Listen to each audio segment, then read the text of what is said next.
தாமு சாருக்கு என்னோட நன்றியை தெரிஞ்சுக்கிறேன். எங்க அம்மா என்ன வேலை சொன்னாலும் நான் எல்லா வேலையுமே கண்டிப்பா செய்வேன். எங்க வீட்டுல எல்லாருமே எனக்கு ரொம்ப பிடிக்கும். எங்க அம்மா அப்பாவுக்கும் என்ன ரொம்ப பிடிக்கும். ஆனா நானும் நினைச்சிட்டே இருந்தேன், நான் ரொம்ப நல்ல பொண்ணு, எல்லாருக்குமே மரியாதை கொடுப்பேன் அப்படின்னு நான் நினைச்சிட்டு இருந்தேன். ஆனா சார் சொன்னதுக்கு அப்புறம் நான் ரொம்ப கெட்ட பொண்ணுன்னு இப்பதான் எனக்கு தெரிஞ்சுது. எங்க அப்பா 2 வேலை, காலையிலயும் கொத்தனார் வேலைக்கு போயிடுவாரு, நைட் ஷிஃப்ட்டுக்கு வாட்ச்மேன் வேலைக்கு போயிடுவாரு. ஒரு நாள் கூட எங்க அப்பா தூங்கி நான் பார்த்ததே இல்லை. எங்க அம்மாவுக்கு சுகர் பேஷண்ட் தான். ரொம்ப கஷ்டப்பட்டு தான் எங்களை படிக்க வைக்கிறாங்க. எங்க அப்பா தூங்கி நான் பார்த்ததே இல்லை. எங்க அப்பா வேலை செஞ்சுட்டு வர்றப்ப எங்க அப்பா கால் பார்க்குறப்ப எனக்கு ரொம்ப அழுகையா வரும்.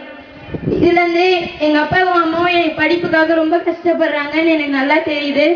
இனிமேலும் எங்க அம்மா அப்பா கஷ்டத்தை புரிஞ்சுட்டு ஸ்டேட் ஃபர்ஸ்ட் எடுக்கிற மாதிரி நான் என்னோட ஏமை மாத்திப்பேன். ஸ்டேட் ஃபர்ஸ்ட் எடுத்து +2லயே எல்லாரை விட அதிகமா மார்க் எடுத்து டாக்டர் சீட்டு மெரிட்ல கிடைக்கணும்னு என்னோட ஆசை. அது கண்டிப்பா தாமு சாரோட ஆசீர்வாதத்துல எனக்கு கண்டிப்பா கிடைக்கும்னு நம்புறேன். தேங்க்யூ.